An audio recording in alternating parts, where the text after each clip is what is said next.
యేసు నాతో మాటలాడయ్యా,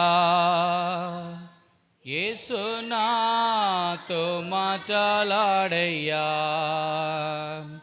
యేసు నాతో మాటలాడయ్యా, యేసు నాతో మాటలాడయ్యా. అనుదినం క్షణం నీదు శక్తి నాకవశ్యము, యేసు నాతో మాటలాడయ్యా. అనుదినం క్షణం నీదు శక్తి నాకవశ్యము, యేసు నాతో మాటలాడయ్యా. యేసు నాతో మాటలాడయ్యా, యేసు నాతో మాటలాడయ్యా.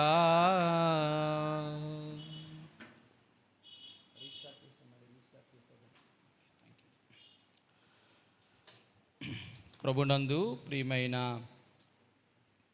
సియోను ప్రార్థనా మందిర విశ్వాసులందరికీ యేసుక్రీస్తు నామమున మరొకసారి హృదయపూర్వకముగా ప్రభు పేరిట మీ అందరికీ వందనాలు.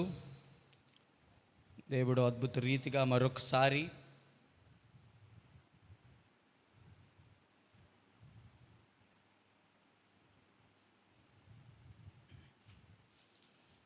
మనలందరినీ మరొకసారి దేవుడు ఈ రకంగా దేవుని మందిర ఆవరణంలోనికి తోడుకొని వచ్చిన విధానాన్ని బట్టి మనం ఎంతో కృతజ్ఞులమై ఆయన హృదయపూర్వకముగా ఆరాధించబద్ధులమై ఉన్నాము. గత దినాలన్నీ కూడా చాలా సంక్లిష్టమైనటువంటి పరిస్థితుల గుండా దేవుడు మనల్ని తీసుకెళ్తూ వచ్చాడు. లోకములో అనేకమైనటువంటి ఇబ్బందులు, కష్టాల్లో ఏ క్షణానికి ఏమవుతామో కూడా తెలియనటువంటి భయంకరమైన పరిస్థితుల గుండా ప్రపంచం మొత్తం వెళ్ళిందని చెప్పడంలో అతిశయోక్తి లేదు. మరి ముఖ్యంగా దేవుని బిడ్డలు అనగా సంఘాలను నడిపించినటువంటి అనేక మంది కాపరులు సైతము వారు తమ పనిని ముగించుకొని దేవుని యొక్క సాన్నిధ్యానికి చేరుకున్నారు. చాలామంది ప్రభువుని నమ్మలేని బిడ్డలు కూడా, విశ్వసించిన వారికి కూడా వారి కాలం చెల్లించారు. దేవుడు వారికి అనేకమైన తరుణాలు ఇచ్చాడు. ప్రభువుని తెలుసుకోవాలని ఎంతోమంది ద్వారా సువార్త ప్రకటిస్తూ వచ్చాడు. కానీ వారు ప్రభువుని విశ్వసించిన కారణాన వారు ఇచ్చినటువంటి సమయం అయిపోయింది, దేవుడికి తీసుకువెళ్ళిపోయాడు. ఇంకా ఉన్న గుంపులలో మనము ఏ గుంపుకు చెందిన వారు అంటే, దేవుడు మనకి ఇంకా అవకాశం ఇచ్చాడు. ఎందుకు అవకాశం ఇచ్చాడంటే రెండు కారణాలు. ఇంకా నిన్ను ఆయుష్ ఇచ్చి, ఆరోగ్యం ఇచ్చి, మరొక అవకాశాన్ని ఇచ్చి దేవుడు అందరినీ ఉంచాడంటే కారణం గుర్తుంచుకోనండి. ఇంకా నీవు నేను మనమందరము సరి చేసుకోవలసినవి ఇంకా ఏమైనా ఉన్నాయేమో, ఇది మొదటిది. రెండవది,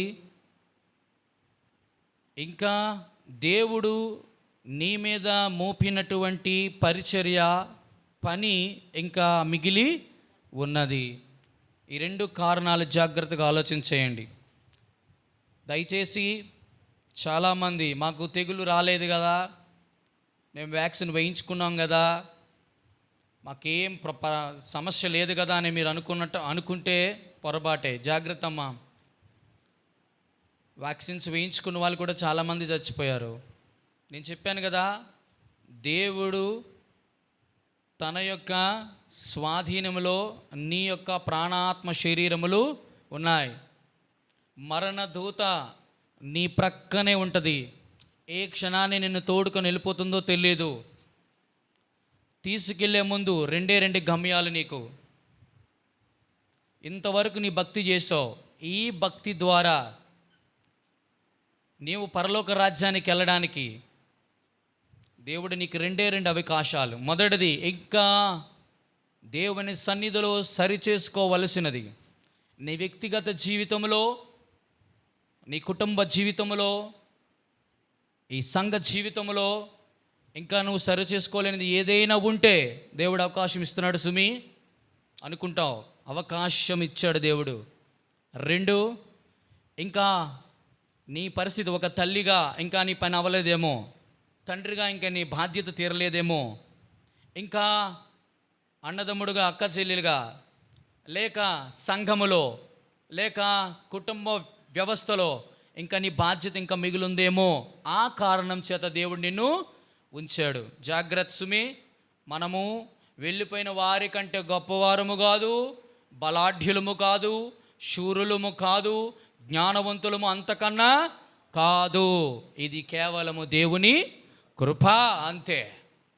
ఆ విషయాన్ని మీరు మనసులో పెట్టుకోవాలి. మరొకసారి దేవుని మందిరానికి, దేవుని మందిరం యొక్క తలుపులు తీసి తిరిగి ఆయన మందిర ఆవరణంలో మనమందరం ఇలా చేరువచ్చుట నిజముగా దేవుని కృప. సరే, ఆరాధన వర్తమానానికి వెళ్ళడానికి ముందు ఒక 2 ప్రాముఖ్యమైన వచనాలు చదివి మనం ఆరాధన వర్తమానానికి ప్రవేశిస్తాం. మొట్టమొదటిది కీర్తనల గ్రంథము 71వ అధ్యాయము 23వ వచనము. మరియు శీర్షిక మనము చెప్పినాను, అది ఆల్రెడీ యూట్యూబ్లో లేక వాట్సాప్లో కూడా పోస్ట్ చేసాం. మన ప్రసంగ అంశం ఏమిటి? పాపము, ప్రాణము, పాతాళం. ఈ 3 గురించి ఈరోజు ఆరాధన వర్తమానం, దానికి అనుసంధానమైనటువంటి వాక్యాలు. కీర్తనల గ్రంథము 71వ అధ్యాయం, కీర్తనలు 71వ అధ్యాయము 23వ వచనము. అందరం కలిసి చదువుకుందామా? అందరం కలిసి మీ బైబిల్ గ్రంథాలు ఉన్నవాళ్ళు దయచేసి తెరిచి చూడవలసిందిగా మనవి చేస్తున్నాను. 71:23. నేను నిన్ను కీర్తించున్నప్పుడు నా పెదవులను, నీవు విమోచించిన నా ప్రాణమును నిన్ను గూర్చి ఉత్సాహధ్వని చేయును. మరొకసారి చదువుదామా? నేను నిన్ను కీర్తించినప్పుడు నా పెదవులను, నీవు విమోచించిన నా ప్రాణమును నిన్ను గూర్చి ఉత్సాహధ్వని చేయును. నెహెమ్యా బాగా కూర్చున్నా. 49వ అధ్యాయం 49వ అధ్యాయము 9వ వచనము. 49, 9వ వచనం. రండి అందరం కలిసి. వారి ప్రాణ విమోచన ధనము బహు గొప్పది, అది ఎన్నటికీ తీరక అట్లు ఉండవలసినదే. మరొకసారి, వారి ప్రాణ విమోచన ధనము బహు గొప్పది, అట్లు ఉండవలసినదే. ఈ 2 వచనాల్లో ప్రాముఖ్యముగా మనకి జ్ఞాపకం చేయబడుతున్నటువంటి ఒక ప్రాముఖ్యమైన మాట ప్రాణ విమోచన. ఈ మాటను ఆధారం చేసుకొని ఆరాధన వర్తమానంలో ప్రవేశిస్తాం. మోకరించగలిగిన వారు మోకరించండి, బలహీనముగా ఉన్నవాళ్ళు, కుర్చీలో ఉన్నవాళ్ళు తప్ప. మోకరిద్దామా?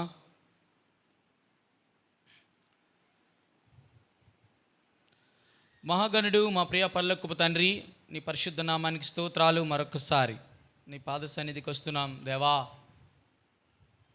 నీ ప్రజల ప్రభా ఆరాధన చేయటానికి మీరు మాకు ఇచ్చినటువంటి వాక్య భాగంలో కొరికే స్తోత్రాలు ప్రభా. నా హృదయంలో మీరు నాకు ఉంచినటువంటి తలంపులు ప్రభా, మీ బిడ్డలతో ప్రభా తండ్రి ముచ్చటించడానికి మీ కృపను ఆధారం చేసుకొని ప్రభా యోగ్యమైన రీతిలో ఆత్మతో సత్యముతో యథార్థముగా మిమ్మల్ని ఆరాధించుటకు సహాయం ఇచ్చేయమని వేడుకుంటున్నాను దేవా.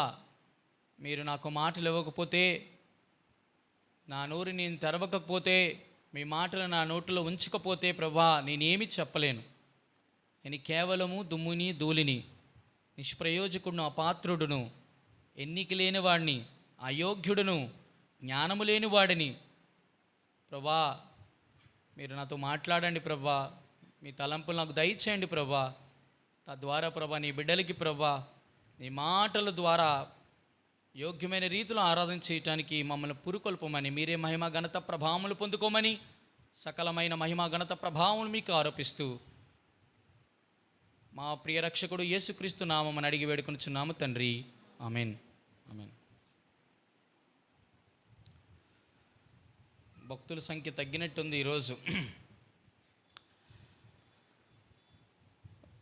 2 వచనాలు జ్ఞాపకం చేశాను. కీర్తనల గ్రంథము 71:23. ఒకసారి చదువుతారా? ఆ మాట జ్ఞాపకం చేస్తాం. నేను నిన్ను కీర్తించినప్పుడు నా పెదవులు నీవు విమోచించిన నా ప్రాణమును నిన్ను గూర్చి ఉత్సాహధ్వని చేయును. ఇక్కడ భక్తుడు చెప్తున్న మాట ఏంటే, దేవా నిన్ను కీర్తించాలి. దేంతో కీర్తిస్తున్నాడు? కీర్తించుట అంటే ఆయన గణపరుచుట.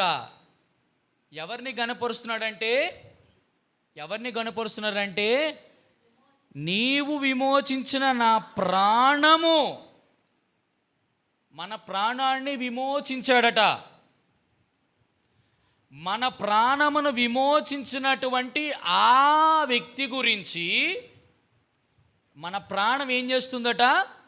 కీర్తిస్తుందట. దేని ద్వారా అంటే మన పెదవుల ద్వారా. ఇట్లా కీర్తించడం ద్వారా ఏమొస్తుందట? ఉత్సాహధ్వని చేస్తున్నామట. ఇక్కడికి వచ్చి నాన్న, ముందుకు వచ్చి నాన్న, ఇక్కడికి వచ్చి. Very good. నా పెదవులు నీ విమోచించిన నా ప్రాణము నిన్ను గూర్చి ఉత్సాహధ్వని చేయను. విమోచించిన ప్రాణము 49:9. వారి ప్రాణ విమోచన ధనము బహు గొప్పది, అది ఎన్నటికీ తీరక. ఇక్కడ ఒకే ఒక మాట, ప్రాణ విమోచన ధనం. ప్రాణము విమోచింపబడిందట. అమ్మ వినాలి నాన్న, మాట్లాడకూడదు. ప్రాణం ఏమైందట? విమోచించబడిందంట.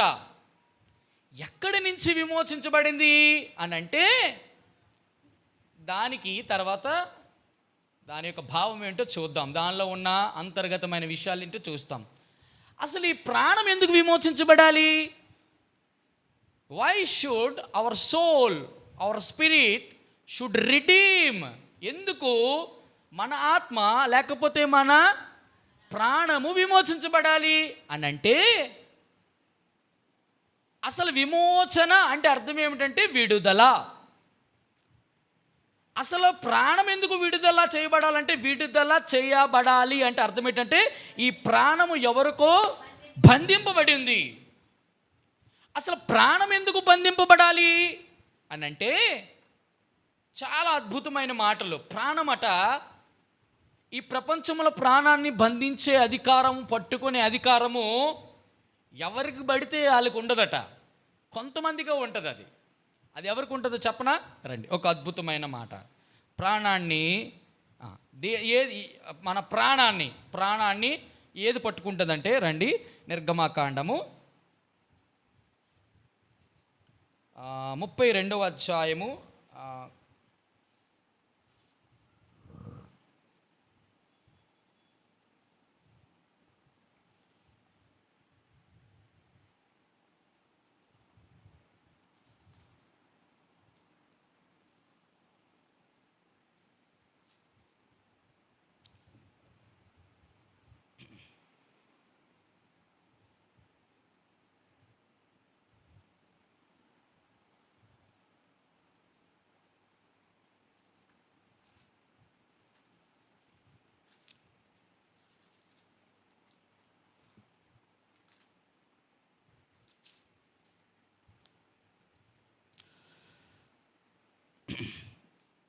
సంఖ్యాకాండం 32:23.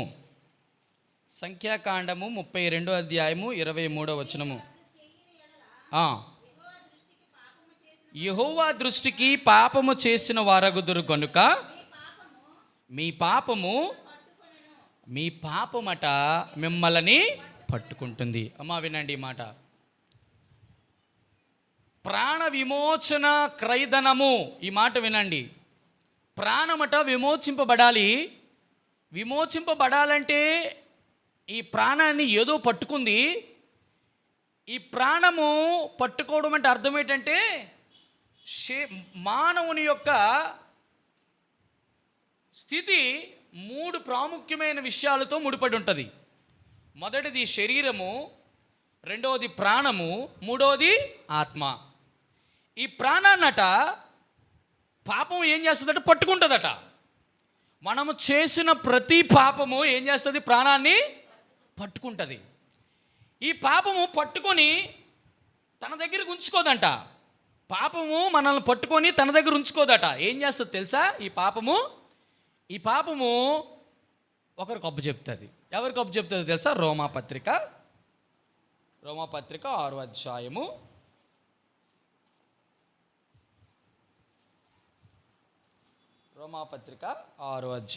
23వ వచనము.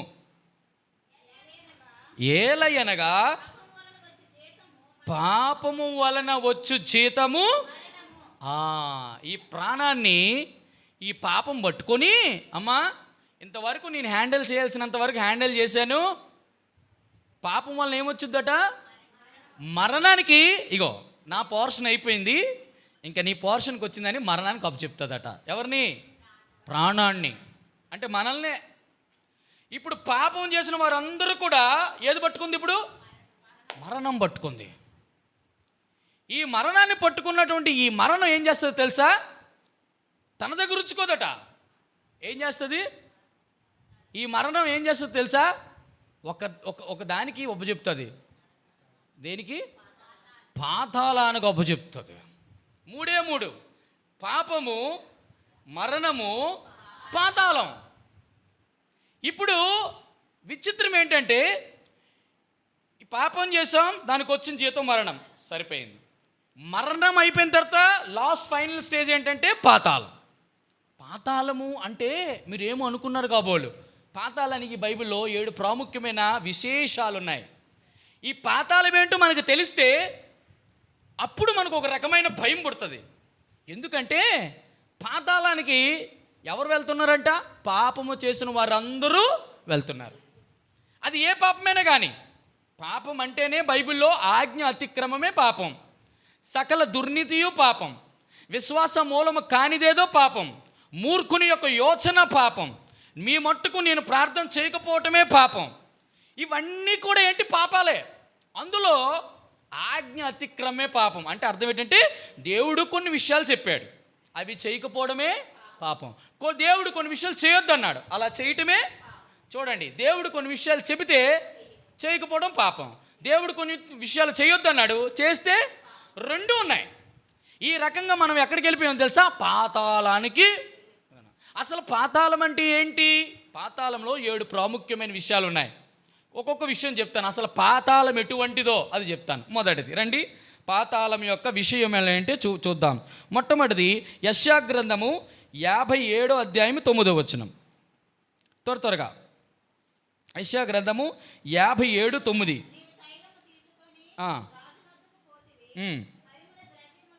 యెషయా గ్రంథము 57వ అధ్యాయం 9వ వచనం.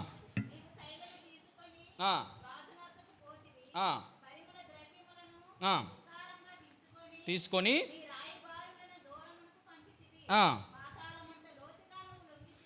పాతాళమట చాలా లోతైనది. అమ్మా వినండి ఈ మాట. పాతాళం ఎటువంటిదట? ఎంత లోతైంది అని అంటారేమో. ఎంత లోతైందో చెప్పనా? రండి చూపిస్తాను మీకు. యోబు గ్రంథము 7వ అధ్యాయము 9వ వచనం. యోబు గ్రంథము 7. ఒక్కొక్క మాట మీరు జ్ఞాపకం చేసుకోవాలి. యోబు గ్రంథము 7:9.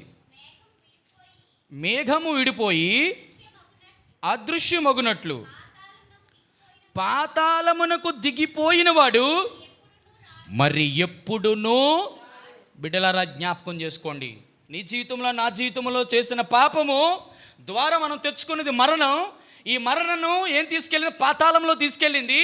ఈ పాతాళము సామాన్యమైనది కాదు, ఆ పాతాళము చాలా లోతైంది.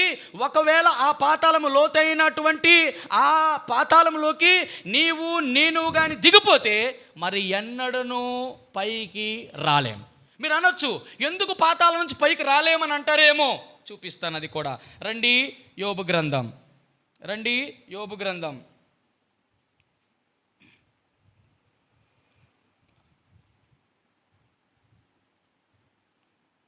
లేక దాని ప్రాముఖ్యమైన వచనం మనకి కీర్తనల గ్రంథము కీర్తనల గ్రంథము 86:13.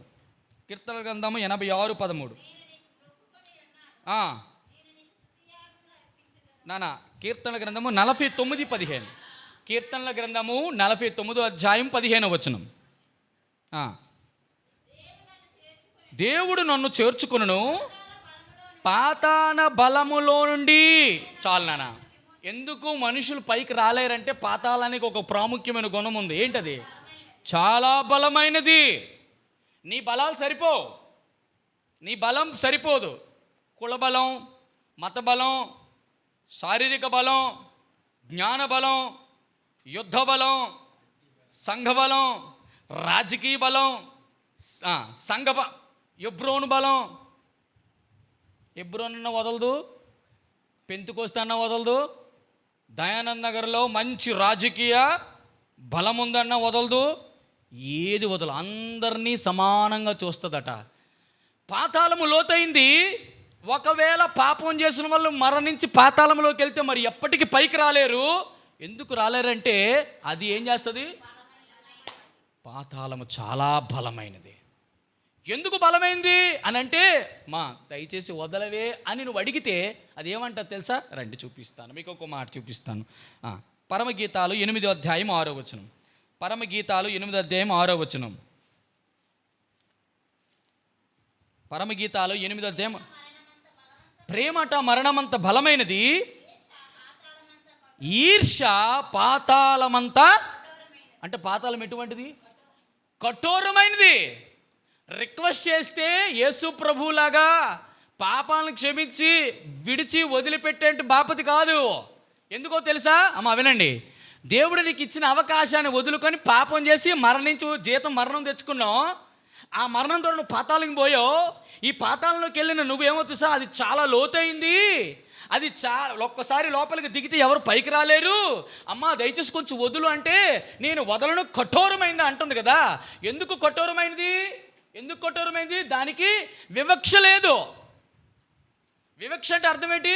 గొప్పోడని పేదోడని లేదు, పెద్దోడని చిన్నోడని లేదు.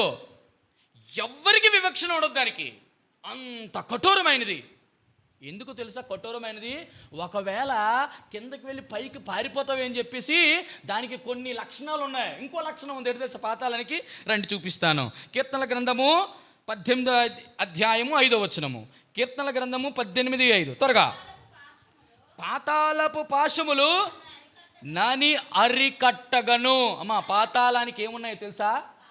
పాశములు. పాశములు అంటే అమ్మా పాశాలంటే అటి పాశములు అంటే తాళ్ళు కాదు, చైన్స్. అంటే ఏంటి చైన్లు అంటే? అమ్మా వినాలి, ఈ మాట వినాలి. ఏటున్నాయి? పాతాళానికి ఏమున్నాయి? చైన్లు. ఎవరితో కడతారో చెప్పండి? ఎవరిని పడితే వాళ్ళు కట్టరు కదా. దొంగలని, దోపిడీగాలని, నరహత్యులని, వ్యభిచారులని, మహాభయంకరమైన క్రూరులని వాళ్ళు ఏం చేస్తారు? జైలుకి తీసుకెళ్ళి మామూలు సంఖ్యలు వేసి తీసుకెళ్ళరు, వాళ్ళకి బోండాలు వేస్తారు. అట్లా ఏం చేస్తుందట? వీడు పారిపోకుండా ఉండడానికి ఏం చేస్తాయి? పాశములతో నేను కట్టుకుంటాను, రెడీగా ఉంచుతుందట. అమ్మో పాతాళమా బిడ్డలారా, జ్ఞాపకం చేస్తున్నాను. ఈరోజు ఆరాధన వర్తమానం ఎట్లాంటిదో తెలుసా? నీవు చేసిన పాపానికి నీకొచ్చిన జీతం మరణమైతే, ఈ మరణము ఎక్కడ తీసుకెళ్ళింది? నన్ను పాతాళం తీసుకెళ్ళింది. ఈ పాతాళము లోతైనది, ఈ పాతాళము కఠోరమైనది. ఈ పాతాళం ఒకసారి దిగితే పైకి రాకుండా ఏం చేసింది? పాశములతో నేను బంధించింది. ఈ యొక్క ఎట్లా బంధించింది? బలమగలది. నువ్వు కాదు కదా, ఎవరు దాన్ని విడిపించుకోలేరు. అటువంటి భయంకరమైనటువంటి ఈ పాతాళంలో ప్రతి మనిషి ఏం చేస్తున్నాడు? బంధించబడ్డాడు. ఎవరు తీసుకోగలరు? ఎవరు తీసుకొని రాగలడు పాతాళం అంటే? నేను ఒక మాట చెప్తాను. పాతాళములో నీ ప్రాణము నా ప్రాణము ఒకవేళ వెళ్ళిపోతే, ఆ పాతాళానికి ఒక అధికారి ఉంటే, ఆ పాతాళము ఎవరైనా అధికారంలో ఉంటే ఆయన మాత్రం విడిపించగలడు.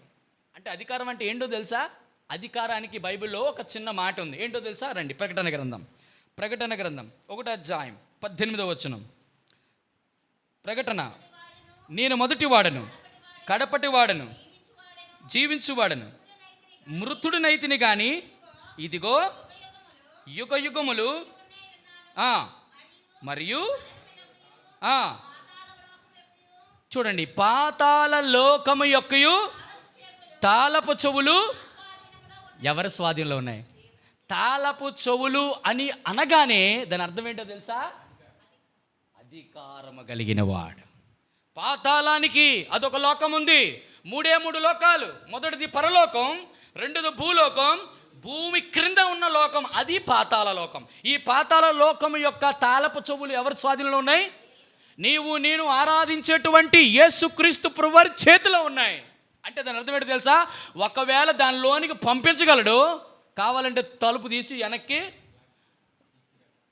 ఒకవేళ ఈరోజు నా ప్రాణం పాతాళములో ఒకవేళ ఉంటే, ఈరోజు నేను యేసు ప్రభువారిని ఆరాధన చేయాల్సిన అవసరమే లేదు. ప్రభువా, నా పాపానికి ఏమవ్వాలి? నేను మరణించాలి. మరణించిన నేను ఏమవ్వాలి?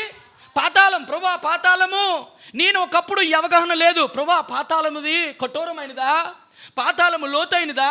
పాతాళంలో ఒకసారి దిగితే పైకి రాలేగా.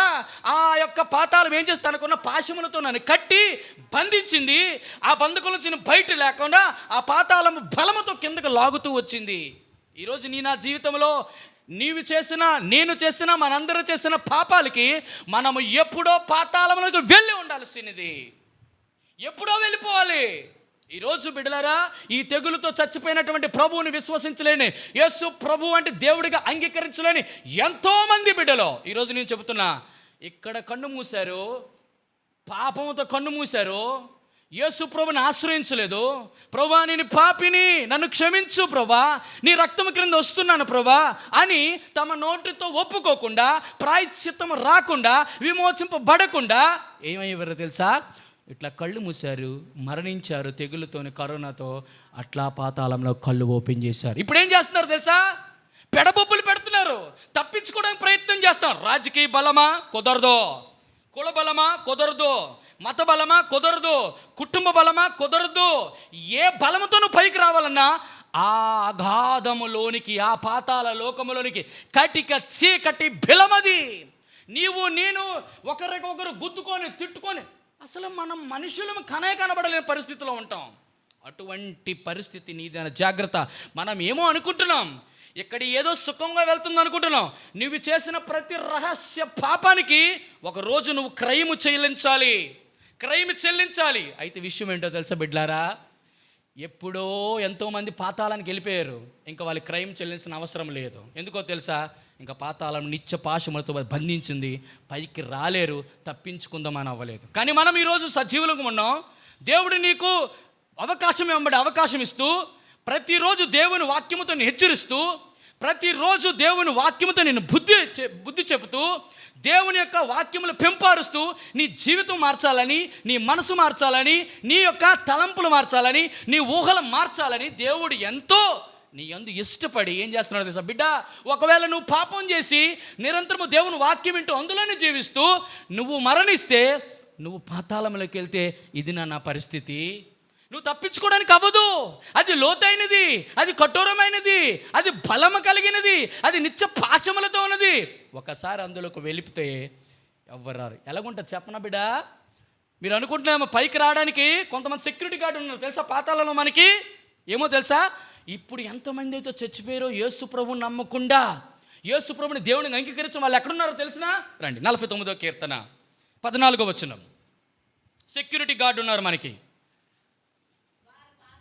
వారు పాతాళములో మందగా కూర్చబడుదురు, మరణము వారికి కాపరి అయి. అబ్బాబాబా, ఎంత మంచి మాట బిడ్డలారా, వింటున్నారా? ఈరోజు యేసు ప్రభుని నమ్మకుండా, యేసు ప్రభుని విశ్వసించకుండా, యేసు ప్రభులోకి నువ్వు రాకుండా ఉన్న ప్రతి ఒక్కరి పరిస్థితి ఏంటో తెలుసా?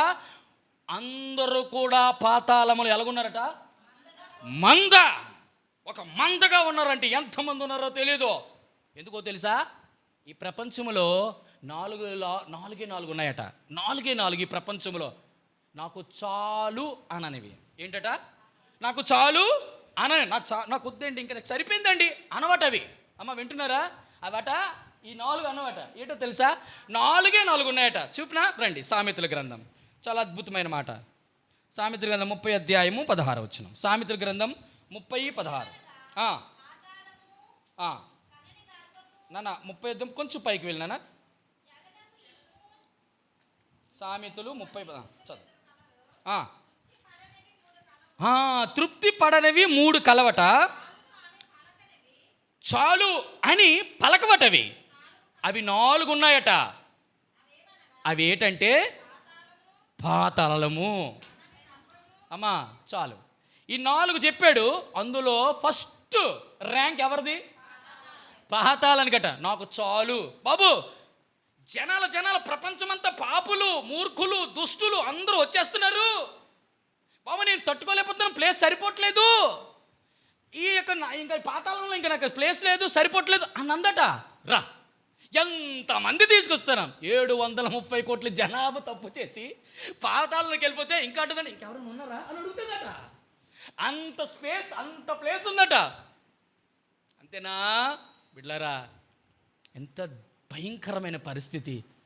ఎవరైనా ఒకరు కాలు పట్టుకొని ఇంకొకరు కాలు పట్టుకొని నిచ్చినేసుకొని ఏమైనా వెళ్ళిపోతారేమో అని చెప్పి ఒకడు రెడీగా ఉన్నాడు పక్కన సెక్యూరిటీ గార్డ్. ఎవరు?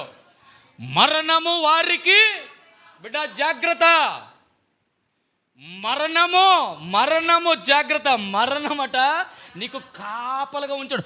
బిడ్డలారా, నాకు ఒక్క విషయం అర్థమైన విషయం ఏంటి తెలుసా? ప్రభువా, మరి ఈ పాతాళము, ఈ మరణము వీరందరికీ మందకి సెక్యూరిటీగా ఉండి ఆ లోకంలో ఉంచారు కదా, మరి వీటికి అంతం ఎప్పుడు? దీనికి ఎప్పుడు అంతం ఎప్పుడు అంటే ప్రకటన గ్రంథంలో ఒక అద్భుతమైన మాట రాశాడు. రండి, ప్రకటన గ్రంథము చక్కటి మాట, 20వ అధ్యాయము. ప్రకటన గ్రంథము 20వ అధ్యాయం. ప్రకటన గ్రంథం 20వ అధ్యాయము 13, 14 వచనము. ఇప్పుడు చూడండి. మరణమును పాతాళ లోకమును వాటి వశమనున్న మృతులను. బిడ్డలరా, జ్ఞాపకం చేసుకోండి. ఇందాకలా పాతాళంలో ఎవరున్నారు? మందు ఉన్నారు. ఆ మందుకు పెట్టే పేరేటంటే మృతులు. ఆ మృతులు ఎక్కడున్నారట? పాతాళ లోకములు ఉన్నారు. దాని కాపరిగా ఎవరున్నారు? మరణం ఉన్నారట. జాగ్రత్త. ఈ మరణం తప్పించుకుంటే ఎవరు తప్పించుకోలేరండి. ఈ మరణం మా అయితే ఒకసారి తప్పించుకుంటాం, 2 సార్లు తప్పించుకుంటాం, 3 సార్లు తప్పించుకుంటాం. కానీ ఏదో ఒక రోజు ఆ మరణము చూసారా, అక్కడ సరైన ఉన్నాడు. అక్కడ ఎవరో మరణము మరియు పాతాళ లోకములోని మృతులు ఏం చేశారట? అక్కడ ఏమన్నాడు? అప్పగించును. ఇక్కడ ఉన్నటువంటి మృతులు చూడండి, ఎవరికి అప్పగించారంటే, దేనికి అప్పగించారంటే అక్కడ తర్వాత మాట. దేనికి అప్పగించారు? వారిలో ప్రతివాడు తన క్రియల చొప్పున. అంటే అర్థం ఏంటి? చనిపోయిన తర్వాత పాతాళానికి వెళ్ళిపోతాయి. అమ్మ, ఎవరు వెళ్తారని చెప్పాను మీకు? పాతాళానికి ఎవరు వెళ్తారు? పాపం చేసిన వెళ్తారా వెళ్ళరా అని అనుకుంటున్నారేమో. రండి, మీకు ఆ మాట చూపిస్తాను. అది కూడా మీకు చూపించి యోబు గ్రంథం 24:19. 24:19 త్వరగా.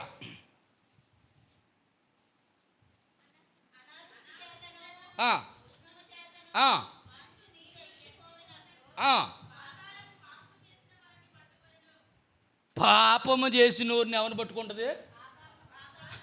ఇందాక నేనేం చెప్పాను? 3 వ్యక్తులు చెప్పాను. పాపమట మనుషులు పట్టుకుంటుంది. ఈ పట్టుకున్నటువంటి ఈ మనుషులు ఏం సంపాదించుకున్నారు పాపం ద్వారా అంటే? మరణాన్ని సంపాదించుకున్నారు.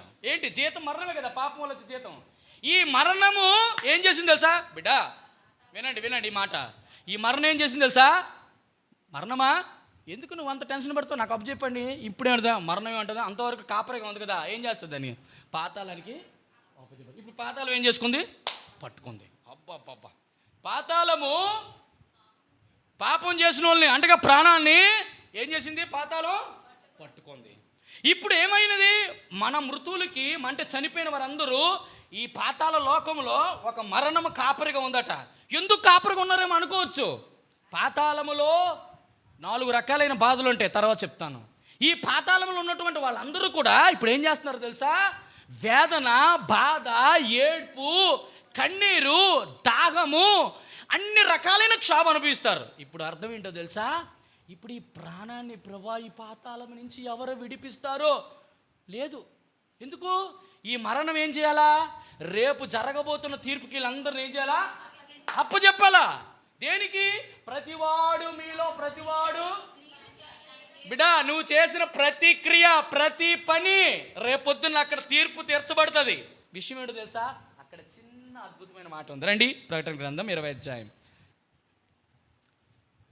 తీర్పు పొందెను, తర్వాత మరణమును అనగా పాతాళ లోకమును అగ్నిగుండములో పడవేయ.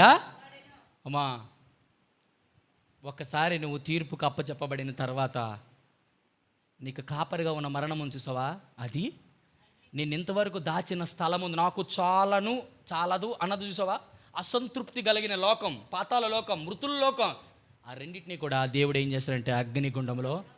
ఇప్పుడు వీళ్ళిద్దరూ అయిపోయారు, ఇంకొన్నది నువ్వు ఒక్కడవే. నువ్వు ఒక్కడవే. ఆ కింద మాట అంటాడు, ఎవని పేరైనను జీవ గ్రంథమందు రాయబడినట్టు కనబడని ఎడలా వాడు అగ్నిగుండములో. పాతాళముల్లోకి వెళ్ళిన తర్వాత ఇంకా ధనవంతుడు అనుకున్నాడు, పోన్లే ఈ వేదన కొంతసేపు ఏడుస్తాం, కొంత దాహం వేస్తుంది, కొంచెం పెడపప్పులు పడతాం, ఏదో అనుకుంటాం. ఆ ధనవంతుడికి తెలియదు ఏంటో తెలుసా, ఇంకొక తీర్పు ఉంది. అమ్మో, నేను చేసిన ప్రతి పాపానికి దేవుడు నన్ను లెక్క అడుగుతాడు, తీర్పులోకి తీసుకొస్తాడు. తీర్పులో కానీ ఇట్లా తీర్పు వచ్చిన తర్వాత ఇప్పుడు చెల్లి ఎవరు వస్తారో అక్కడ ఉంది. నానా ఏం చేసావు, రా చూపిస్తానని చెప్పేసి ఇలా జీవగ్రంథాన్ని ఇప్పుతాడు. ఈ జీవగ్రంథంలోని తమ్ముడు ఆనంద్ పేరు లేదు. ఏం చేస్తాడు తమ్ముడిని పట్టుకొని? పాతాళ లోకం ఉండదు ఇప్పుడు. ఎక్కడ? దగ మెరిసేది కాదు, కాలే అగ్నిగుండంలో. ప్రతి ఒక్కరూ యేసు ప్రభుని నమ్ముకున్నామని కాలర్ ఎగరేయడానికి లేదు. నీ భక్తి జీవితం, నీ యొక్క సంపూర్ణమైన విమోచన జీవితం దేవునితో సరిగ్గా లేకపోతే దేవుడు ఎక్కడ తీసుకెళ్తాడు తెలుసా? అగ్నిగుండములో పడేయడానికి కూడా ఒక్కసారి చేయడు. ఎందుకో తెలుసా? దేవుడికి ఏమిచ్చాడు? సమయం ఇచ్చాడు. ఇప్పుడు నేను అంటాను, ఇప్పుడు ఇంత చెప్పాను కదా, ఇప్పుడు ప్రాణం ఎక్కడికి చివరికి వెళ్ళింది? అగ్నిగుండానికి ముందు తీర్పుకు ముందు పాతాళం. ఇప్పుడు ఈ నీవు ఇంకా ఎక్కడికి వెళ్ళలేదు, తీర్పు అవ్వలేదు, నరకానికి ఇంకా వెళ్ళలేదు, ఇక్కడ పాతాళం ఉంది. ఇప్పుడు నేను ఎందుకు ఆరాధన చేయాలి? దేవా, నేను ఆరాధన చేయాలంటే ఈ ప్రాణాన్ని విడిపించడానికి ఎవరికి చేత కాలేదట. ఈ ప్రాణం మీద అధికారము పాతాళ లోకం మీద. ఎందుకన్నాడు? పాతాళ లోకపు తాళపు చెవులు నా స్వాధీనంలో అంటే అధికారం కలిగినాడు ఒక అతను ఉన్నారు. ఇప్పుడు ఏం చేస్తున్నాడో తెలుసా? ఈ పాతాళ లోకములో ఉన్నటువంటి వారిని ఇప్పుడు నేను విడిపించాలి. పాతాళ లోకానికి ఇంకా సమీపంగా ఉన్న వారిని విడిపించాలి. పాపము చేస్తూ ఆ గట్టు కాలు జారితే కింద పడిపోయేటువంటి వారిని నేను ఇప్పుడు విడిపించాలి, విమోచించాలి. వారి కోసం నేను ఏదైనా చేయాలనుకుంటే ఎవ్వరూ చేయలేరు. ఎందుకో తెలుసా? ఆ పాతాళ లోకపు తాళపు చెవులు కలిగిన అధికారై ఉండాలి. ఆ వ్యక్తి దానికి కొంత క్రయము చెల్లించాలి.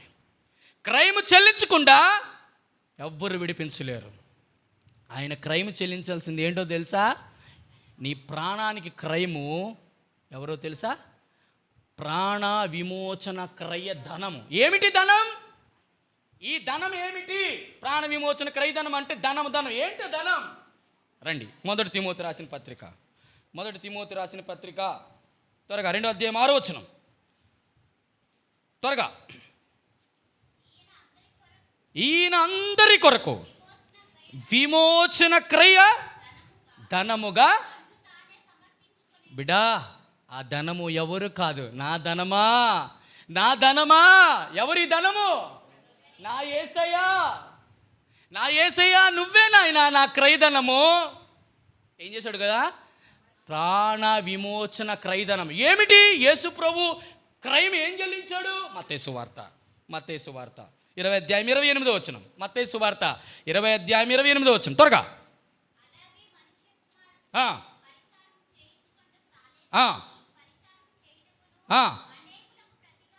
అనేకులకు ప్రతిగా విమోచన క్రయధనముగా. బిడా, ఏట ధనం? ఇప్పుడు నీ ప్రాణము సమాధిలోకి వెళ్లకుండా తన ప్రాణాన్ని ఇచ్చాడు దేవుడు. మామూలు విషయం కాదు. తన ప్రాణం ఇవ్వడానికి వచ్చాడు ఆయన ఈ లోకానికి. లేకపోతే ఎక్కడుందో తెలిసినా? నేను చేసిన పాపానికి ఎక్కడుందో తెలిసినా? పాతాళములో. ఇంకా తీర్పుకెళ్ళా, ఇంకా జీవగ్రంథంలో పేరుందో లేదో డిసైడ్ చేయబడలా, లేకపోతే అగ్ని గుండంలో నిత్యము ఏమవుతావు తెలుసా? నువ్వు నరక గుండాలకైనా ఆ పాతాళం ఎక్కడికి వెళ్తుందని చెప్పేసి అది లోతుగా చేశాడు, అగాధంగా చేశాడు, బలమ కలిగి చేశాడు, కఠోరముగా చేశాడు. పైకి రాకుండా నీ చేతులని నీ కాళ్ళనంతని పాశములతో చైన్స్తో బంధించాడు. ఎవడు నేను అక్కడిని తీసుకురాలేడు. అటువంటిది నా ప్రభు, మన ప్రభు, మనం ఆరాధిస్తున్న దేవుడు ఏం చేశాడో తెలుసా? ప్రాణ విమోచన క్రయధనముగా తన్ను తాను సమర్పించుకున్నాడు. ప్రభా ఎట్లా సమర్పించుకున్నావు అని అంటే అప్పుడు అంటాడు, బిడ్డా నేను ఏది చేస్తున్నా తెలుసా? మీలో ప్రతి వాడి కొరకు నా ప్రాణమును ఇది ధనం. ఈ ధనం ఏంటి? ఆయన ప్రాణం అంటే ఏంటి? ప్రాణం పెట్టాడు అని అంటాం కదా చాలామంది. ఒరే యేసుక్రీస్తు ప్రభువారు నీ కొరకు కలవరసిలో రక్తం కార్చారు. ఏంటి రక్తం కారితే ఏంటి? రక్తం అంటే నీకు అంత సులువు అనుకుంటున్నావా? ఏమిటి రక్తం అనుకుంటున్నావా? ఆదికాండం 9:6 వచనం. ఆదికాండం 9:6 వచనం త్వరగా.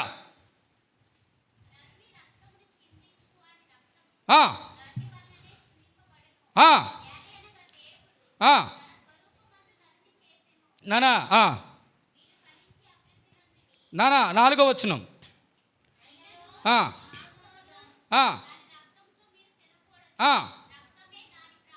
రక్తమే దాని ప్రాణము, మరియు మీకు ప్రాణమైన మీ రక్తమును గూర్చి విచారణ. బిడ్డ జ్ఞాపకం చేసుకో, ప్రాణము ఏ రూపంలో ఉంటుందట? రక్త రూపంలో ఉంటుంది. ఇప్పుడు ప్రాణం పోయిందంటే అర్థం ఏంటి? రక్తం పోయింది. నా యేసుక్రీస్తు ప్రభువు కలవరి సిలువలో మనుషు రూపముగా వచ్చి, ఏమండి ఎందుకండి మీ యేసు ప్రభు వారు డైరెక్ట్గా పాపాలు ఓం భీం బుష్ అని అంటే చక్కగా పాపాలు పోతాయంటే, ఓరి పిచ్చివాడా, బుద్ధిహీనుడా, యేసుక్రీస్తు ప్రభు సువార్త విను. ఎందుకో తెలుసా? ఈ ప్రపంచములో మనిషికి కావలసినది మూడే మూడు. అది ఒక రక్తం మాత్రమే చేయగలదు. ప్రపంచంలో ఏది చేయలేదు. నీ పాపమునికి మొట్టమొదట నీకు కావాల్సింది ఏంటో తెలుసా?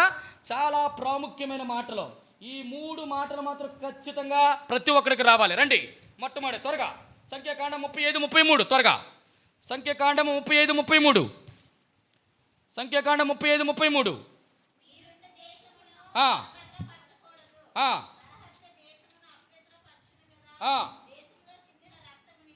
చాలా జాగ్రత్తగా చెప్పాడు. దేశములో చిందిన రక్తము నిమిత్తము. చూడండి, చిందించిన వాని రక్తము వలననే ప్రాయశ్చిత్తము కలుగును. రక్తము వలన ఏం కలుగుద్ది? అది మొదటిది గుర్తుంచుకోనండి. రక్తము వలన ప్రాయశ్చిత్తము జరుగుతుంది. రెండవది హెబ్రీయులు రాసిన పత్రిక 9:22. హెబ్రీయులు రాసిన పత్రిక 9:22.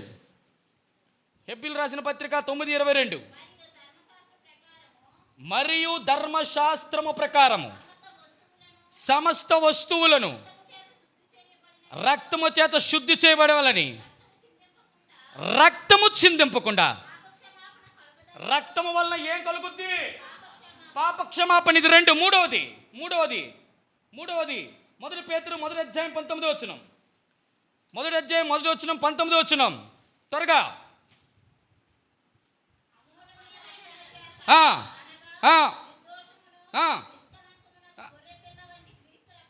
రక్తము చేత విమోచింపబడితేరని చాలు. రక్తం ఏం చేస్తుంది? మొదటిది ప్రాయశ్చిత్తము చేయాలి నీ పాపానికి, మొదటిది. 2, ఎప్పుడైతే ప్రాయశ్చిత్తము చేయబడిందో నీ పాపములకి ఏమొచ్చినట్టు? పాపక్షమాపణ వచ్చిందంటే అర్థం ఏంటి? నీ ప్రాణము. That's all. అదేండి లింక్ అది.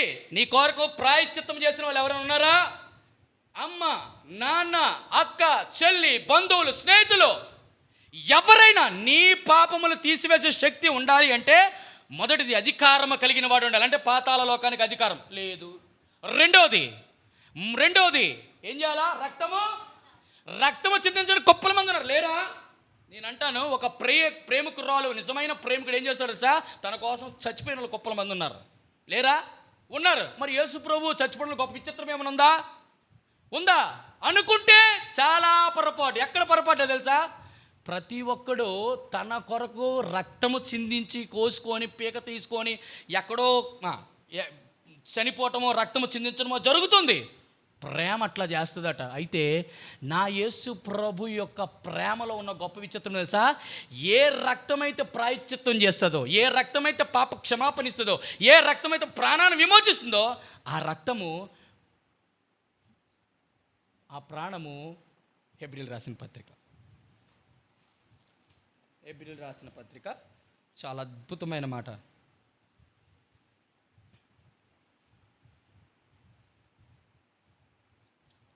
చెప్తారా? హెబ్రీయులకు రాసిన పత్రిక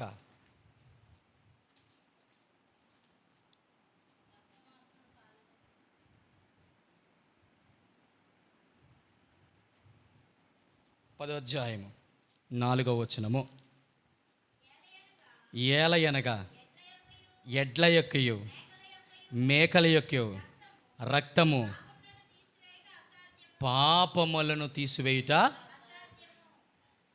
నిజంగా నా పాపాలే పోవాలంటే మనుషులు ఎడ్లు మేకలు గొర్రెలు కుప్పలు తెప్పలుగా ఏనా తీసుకురాలేరా, వధించలేరా, కుప్పలు తెప్పలుగా చేయగలరు. అయితే ఇక్కడ ధర్మశాస్త్రము, దేవుని వాక్యం ఏం చెప్తుంది సార్? ఒకవేళ ఎడ్ల రక్తం ఇచ్చేవేమో, మేకల రక్తం ఇచ్చావో, గొర్రెల రక్తం ఇచ్చావో, దానివల్ల నీ పాపము కించెత్తు కూడా ఏమవుదు, తీసివేయబడదు. It is impossible. అయితే ఏం కావాలా? ఏ రక్తం కావాలా? ఏ రక్తం కావాలో తెలుసా? 1 పేతురు రాసిన పత్రిక 1వ అధ్యాయం 19వ వచనం. అమూల్యమైన, అదే క్రయధనం. ఇందాక నేను చెప్పానా? కీర్తన గ్రంథం 49:9 వచనం అంటాడు, వారి ప్రాణ విమోచన క్రయ ధనము బహు గొప్పది. ఎంత గొప్పది? ఎంత గొప్పది? గొప్పది అంటే ఎంత విలువ? అక్కడ రాశాడు మూల్యం అంటే అమూల్యము, దాన్ని చెల్లించలేవు నువ్వు. అది బహు గొప్పది. అది తీరక నువ్వు ఎంత తీరుద్దామన్నా తీర్చలేవు. దేవా, ఒకవేళ ఆ కలువరి సిలువలో చాలామంది ఉన్నారు ప్రభా, నా కొరచను పేక్ కోసుకొని, లేకపోతే చేతులు కోసుకొని బ్లడ్ డొనేషన్ క్యాంపులో. నేను అంటాను, బిడ్డ జ్ఞాపకం చేస్తా, ఇంకోలా తీసుకోకండి. నా బిడ్డ చనిపోతున్నాడు, అమ్మా తల్లివి కదా. ఇప్పుడు ఉదాహరణకి బిడ్డలు చాలామంది ఉన్నారు, తల్లి చావు బతుకులో ఉంది. నీ బ్లడ్ అంత ఇస్తే కానీ మీ అమ్మ బ్రతకదు అని అన్నాడు అనుకో, బ్లడ్ అంత ఇస్తాడా? ఇవ్వగలడా? నేను చెప్తాను, 300 మిల్లీలీటర్లు తీస్తాడు అంతే. ఒక ట్రిప్పు గట్టి, ఇంకా బలం ఉంటే ఇంకో ట్రిప్పు, 3వ ట్రిప్ తీసేటప్పటికి ఏమవుతుంది చెల్లి? ఆడు చచ్చిపోతాడు. తల్లి బతకడం తర్వాత సంగతి, ముందు ఈడు చచ్చిపోతాడు. బట్ అవునా కాదా? కానీ బిడ్డ జ్ఞాపకం చేస్తున్నాను, నీ ప్రాణాన్ని విమోచించడానికి ఆయన చెల్లించిన క్రైమ్ ఏంటో తెలుసా? ఒక రక్తపు బొట్టు తన శరీరంలో ఉంచుకోకుండా నీ కొరకు నా కొరకు ఆయన కల్వరి సిలువలో చిందించాడు. ప్రతి దాంతో రీజన్తో మీకు చెప్పాను. ఎందుకు యేసుక్రీస్తు రక్తమే అంటే, ఈ ప్రపంచంలో ఏ రక్తము ద్వారా పాపములు తీసివేయబడదు, ఏ రక్తము ద్వారా ప్రాయశ్చిత్తము జరగదు, ఏ రక్తము ద్వారా నీకు పాప క్షమాపణ కలదు, ఏ రక్తము ద్వారా నువ్వు విమోచించబడలేవు. ఎక్కడి నుంచి విమోచించబడాలని చెప్పాను తెలుసా? 3 ప్లేసులు ఉన్నాయి. ఈ రక్తం అట 3 సందర్భాలకు పనికి వస్తుంది. ఆ 3 చూపించి అర్థమర్థంలోకి వెళ్దాం రండి. మొదటిది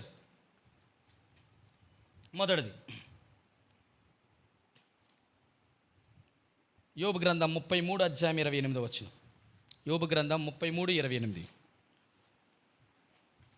యోబు గ్రంథం 33:28. కోపము అంటే అర్థం ఏంటి? ఇందాక చెప్పాను మీకు, పాతాళము లేక అగాధము.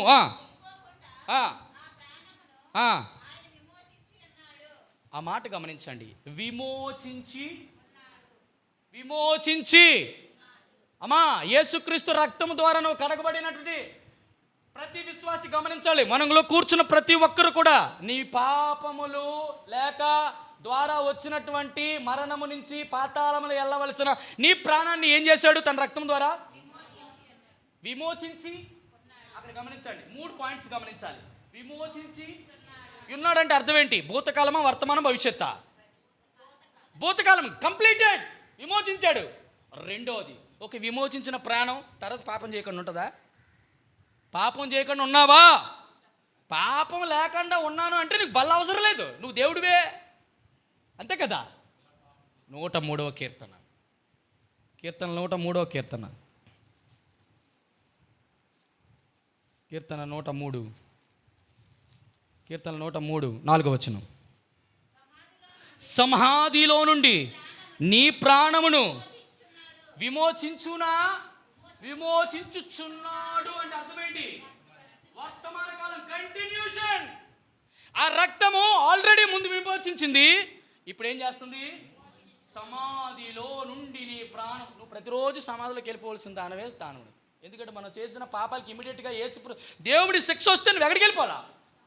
పాతాళము, సమాధి, మరణము, కోపము, అగాధము, దేవుల్లో తొలగిపోవాలా. ఇప్పుడు ఏం చేస్తున్నాడు దేవుడు? విమోచించుచున్నాడు. It was continuous. భూత కాలములో యేసుప్రభు రక్తం పనికొచ్చింది, వర్తమాన కాలంలో పనికొస్తుంది, మరి భవిష్యత్తులో పనికి రావాలి. ఎక్కడి నుంచి పనికి రావాలి చెప్పనా? ఎందుకు పనికి రావాలి? ఎక్కడ రావాలి? రేపు తీర్పు ఉంది, అక్కడ మళ్ళీ ఎవరు అడ్డుకోవాలి వాళ్ళని? మళ్ళీ యేసు రక్తమే అడ్డుకోవాలి. రండి కీర్తన గ్రంథం, కీర్తన 49:15, కీర్తన 49:15 త్వరగా. దేవుడు నన్ను చేర్చుకొను, దేవానికి స్తోత్రం. పాతాళ బలములో నుండి ఆయన నా ప్రాణమును విమోచించుచున్నాడా? విమోచించునా అంటే అర్థం ఏంటి? భవిష్యత్తు.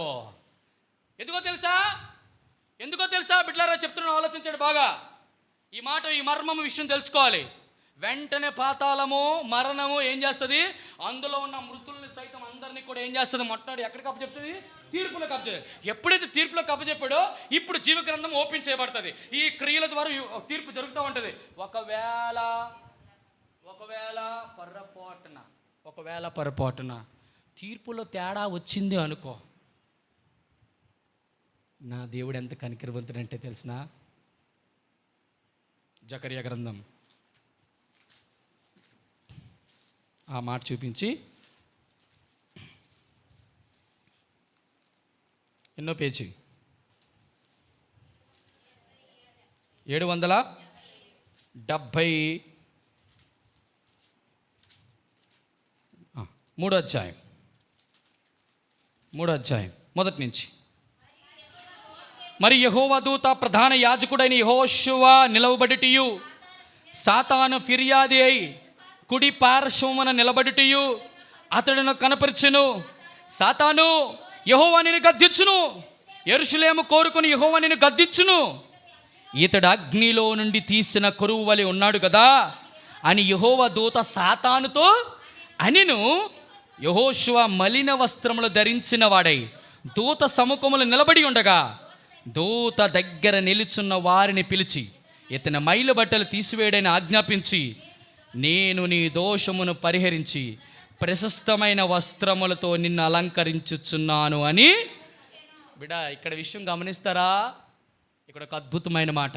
ఇక్కడ ఒక వ్యక్తి ఉన్నాడు, నలుగురు ఉన్నారు. మొదటిది, ఒక పక్కన యేసుక్రీస్తు ప్రభువారు ఉన్నారు, ఈ పక్కన సాతానుడు ఉన్నాడు, ఇక్కడ యెహోషువ ప్రధాన యాజకుడున్నాడు, సింహాసనం మీద తండ్రి అయిన దేవుడు ఉన్నాడు. జాగ్రత్త, ఈ పోర్షన్ అంత మందే. రేపొద్దున తండ్రి అయిన దేవుడు సింహాసనం మీద కూర్చున్నాడు, యేసుక్రీస్తు ప్రభువారు పక్కన ఉన్నారు, ఈ ప్రక్కన సాతానుగాడు ఉన్నాడు, ఆ పక్కన నీవు నేనున్నాం.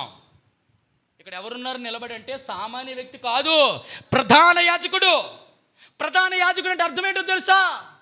ఆ ప్రధాన యాజకత్వం చేయాలంటే దానికి ఉన్న అర్హతలు ఏంటో తెలుసా? ప్రత్యక్ష గుడారములో 3 రకాలైనటువంటి స్థలాలలో పని చేయాలి. మొదటిది ఆవరణములో, తర్వాత పరిశుద్ధ స్థలంలో, సంవత్సరానికి ఒకసారి అతి పరిశుద్ధ స్థలంలో. అంటే మందసం ఉన్న చోట పని చేయాలి. ఆ మందసం ఉన్న చోట పని చేయడానికి ఒకే ఒక వ్యక్తి, ప్రధాన యాజకుడు ఒక్కడికే సంవత్సరానికి ఒక్కసారి అధికారం.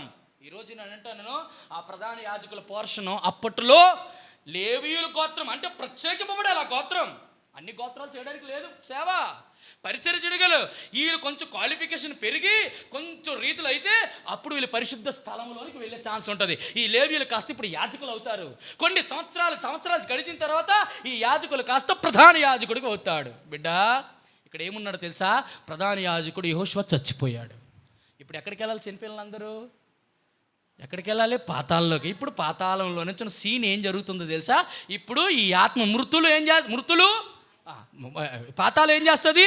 ఈ మృతులను అప్పగిస్తాడు. ఇప్పుడు తండ్రి దేవుడు ఇక్కడ ఉన్నాడు, యేసుక్రీస్తు ప్రభువారు అక్కడ ఉన్నారు. ఇక్కడ ఎవరు ఉన్నారు? సాతానుడు. అక్కడ ప్రధాన యాజకుడు వచ్చిన తర్వాత అంటాడు, అప్పుడు సాతాను, ఈ ప్రధాన యాజకుడు నా మనిషి, నువ్వెలా తీసుకెళ్తావు? పక్కన యేసు ప్రభు అంటాడు, ఎందుకా అక్కడ ఏమున్నాయి? బట్టలు. ఎట్టొచ్చే ప్రధాన యాజకుడికి మలిన వస్త్రాలు? మలిన వస్త్రాలు అంటే అర్థం ఏంటి? ఏదో అంటే ప్రధాన యాజకులకు సైతము, దేవుని దగ్గర పరిచర్య చేసినటువంటి యాజకులకు సైతము ఏముంది? పాపము, మలిన వస్త్రాలు ఉన్నాయి అక్కడ. అయితే విచ్చే బిడ్డలారా చెప్తాను, పక్కన యేసు ప్రభువారు ఉన్నారు. సాతానా, యెరూషలేమును కోరుకున్న దేవుడిని గద్దించునుగాక, పక్కపో. ఏమన్నాడు తెలుసా?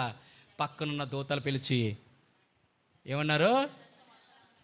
బట్టలు తీసివేయి, ప్రశస్త వస్త్రములు ధరించు. ఆ మలిన బట్టలు తీయాలంటే, ఈ ప్రశస్త వస్త్రాలు ధరింపజేయాలంటే మధ్యన ఒక విషయం జరగాలి. ఏం జరిగింది అక్కడ? ఏం జరిగింది? దోషమును ఎవరు పరిహరిస్తాడు? నా ప్రభువే కానీ నా దోషములు పరిహరించకపోతే ఆయన రక్తము ద్వారా ఈరోజు నేను మలిన వస్త్రాలతో ఉండి ఆ సాతానుగాడు ఏలెత్తి చూపిస్తే మెడ పట్టుకొని తీక్షణముగా అగ్నిగుండములో నన్ను పడవేయవలసిందే. అటువంటిది నా ప్రభు ఏం చేశాడో తెలుసా?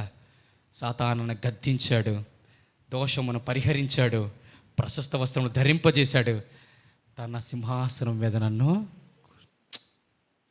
ఇదండి ఆరాధన. ఎంత చెప్పాల్సి వచ్చింది? నువ్వు చేసిన పాపం ఏంటో చెప్పాను, పాపం వచ్చిన జీతం ఏంటో చెప్పాను, పాతాళం యొక్క పరిస్థితి ఏం చెప్పాను, పాతాళంలో నీ ప్రాణం ఎలా విమోచింపబడాలో చెప్పాను, ఆ విమోచింపబడడానికి కావలసిన ధనం ఏమిటో చెప్పాను. ఒకవేళ యేసుక్రీస్తు ప్రభువారు నిన్ను కానీ విమోచించకపోతే, నన్ను విమోచించుకొనకపోతే ఈరోజు నీ పరిస్థితి, నా పరిస్థితి ఎలాగున్నో తెలుసా? భయానకమైన పరిస్థితి. ఎప్పుడు ఆరని అగ్ని జ్వాల, అగ్ని గంధకములతో మండు ఆ నిత్య నరకములో నిన్ను కాలిపోయి ఉండేవాడిని. దేవా, అందుకు భక్తుడు అంటున్నాడు కీర్తన గ్రంథం, అందుకే కీర్తన గ్రంథంలో ఆ మాట, చక్కటి మాట, 71:23 వచనం. కీర్తన గ్రంథం 71:23. కీర్తన, నేను నిన్ను కీర్తించినప్పుడు నా పెదవులను, నీవి విమోచించిన నా ప్రాణమును నిన్ను గూర్చి ఉత్సాహధ్వని. బిడ్డ, జ్ఞాపకం చేసుకో, ప్రాణము కూడా ఏం చేస్తుందట? ఆయన గూర్చి ఉత్సాహ ధ్వని చేస్తుంది. దేని ద్వారా? నీ పెదవులు ఈరోజే నిప్పు. దేవుణ్ణి ఆరాధన చేయటానికి నీ పెదవుల ద్వారా కీర్తించు. దేవా, ఒకవేళ ఈరోజు నేను చనిపోతే నా పరిస్థితి ఏంటి? తెగులు ద్వారా చనిపోయావనుకో, లేకపోతే ఏదో అనారోగ్యం ద్వారా చనిపోయావనుకో, నీ కళ్ళు ఇప్పవలసింది ఎక్కడ తెలుసా? పాతాళం. కఠోరమైనది, లోతైనది, పాశములతో బంధించి ఉంచినది, పైకి రాకుండా చేసేది. దాని నుంచి విడిపించేవారు ఎవరూ లేరు. ఒకవేళ యేసు ప్రభు వారి ఆ రక్తమే ప్రాయశ్చిత్తము చేయకపోతే, ఆ రక్తమే పాపక్షమాపణ ఇవ్వకపోతే, ఆ రక్తమే నీ ప్రాణాన్ని సమాధి నుండి, అగాధ స్థలములో నుండి, కోపములో నుండి విడిపించకపోతే, నా అగాధ బలములో నుండి నా ప్రాణముని విమోచించును. అక్కడ సమాధిలో నుండి ప్రతిరోజు నా ప్రాణముని విమోచిస్తున్నాడు. ఎంత అద్భుతమైన మాటలండి. ఆ యేసు ప్రభు రక్తం, దేవా నీ రక్తం నాకు లేకపోతే ప్రభా నేను విమోచింపబడేవాడిని కాదయ్యా. అందుకు ప్రభా, అందుకు నాయన, అందుకు ప్రభా, వారి ప్రాణ విమోచన క్రయధనం ఎంతో గొప్పది. అందుకు నేను నిన్ను కీర్తించినప్పుడు నా పదవులు, మీరు నన్ను విమోచించిన నా ప్రాణము నిన్ను గూర్చి ఆరాధన చేద్దామా? నీ హృదయాలు ఆయుధపరుచుకుంటావా? యేసుక్రీస్తు ప్రభువారు నీ జీవితంలో చేసిన ప్రతి ఒక్కటి నీ జ్ఞాపకం వస్తే, ఈరోజు నువ్వు చనిపోతే బిడ్డ, నేను చెప్తున్నాను, నీకు ఒకటే నిరీక్షణ. ఏంటో తెలుసా? అగాధ కోపం బలములో నుండి నా ప్రాణమును ఆయన విమోచించును. ఇది భవిష్యత్తు. ఇప్పుడు విమోచించుచున్నాడు. వర్తమానం రక్తము ద్వారా ముందే మన ప్రాణాన్ని విమోచించాడు. ఆయన రక్తము కొరకే నీ పెదవులు, ఆయన చేసినటువంటి క్రయధనము కొరకే, ఆయన చేసిన పరిచర్య కొరకే నీవు నేను పెదవులు విప్పి ఆరాధన చేయకపోతే బహుశా నేను అంటాను మనకంటే దౌర్భాగ్యులు ఇంకొకరు ఉండరు. రండి అందరం కూడా యోగ్యమైన రీతిలో దేవా నిన్ను గూర్చి నా పెదవులు, మీరు విమోచించిన నా ప్రాణం నేను గూర్చి ఉత్సాహధ్వని చేయాలి. రండి మోకరిద్దాం. దేవుడు ఈ ఆరాధన వర్తమానం దీవించునుగాక. ఆమెన్.